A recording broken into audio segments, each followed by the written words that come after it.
Ukraine's war with Russia has just entered another critical phase, this time in Russia's Kursk region. Ukrainian forces have been holding a piece of Russian territory for over 7 months now. But the situation has changed and they're now under serious pressure. So what's happening in Kursk and why does it matter? Let's break it down. First, where exactly is Kursk? Kursk is in western Russia, right on the border with Ukraine's Sumy region.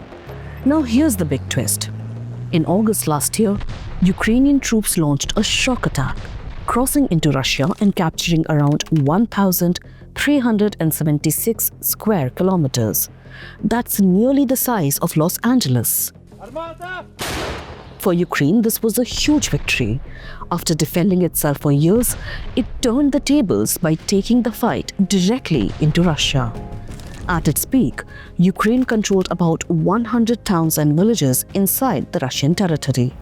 This wasn't just about land, it was about sending a message.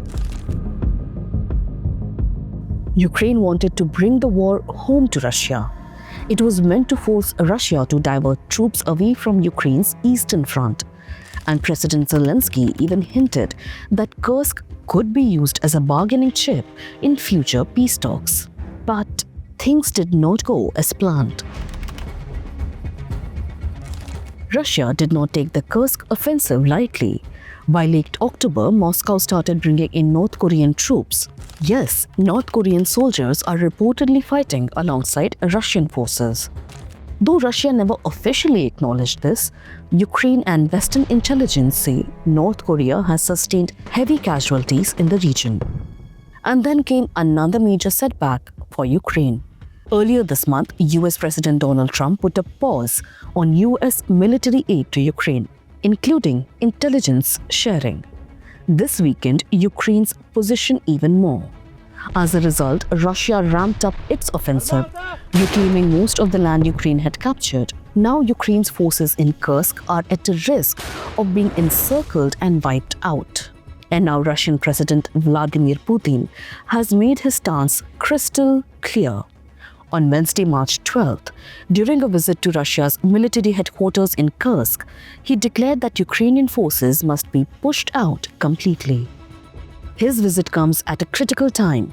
Russian troops are already close to driving Ukraine out of its last foothold in the region.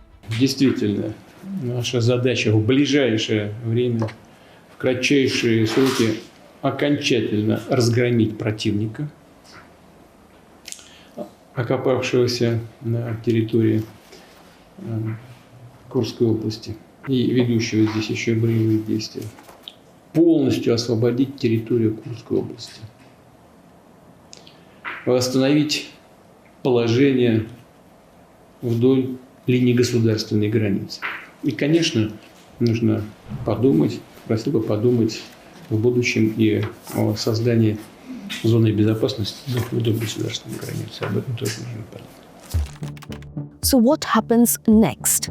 Although US resumed military aid after Zelensky's letter to Trump, if Ukraine loses its foothold in Kursk, it's a triple blow. First, territory lost. Ukraine's biggest gain in over a year gone. A morale hit. After the recent diplomatic setbacks, this would be another devastating defeat. And next, weaker negotiation power. If peace talks happen, Ukraine loses an important bargaining chip. And politically, this would be bad news for Zelensky, who's already facing criticism after his disastrous meeting with Trump in February. The war is evolving fast, and Kursk is now one of the biggest flashpoints. Will Ukraine hold on, or will Russia wipe out its gains?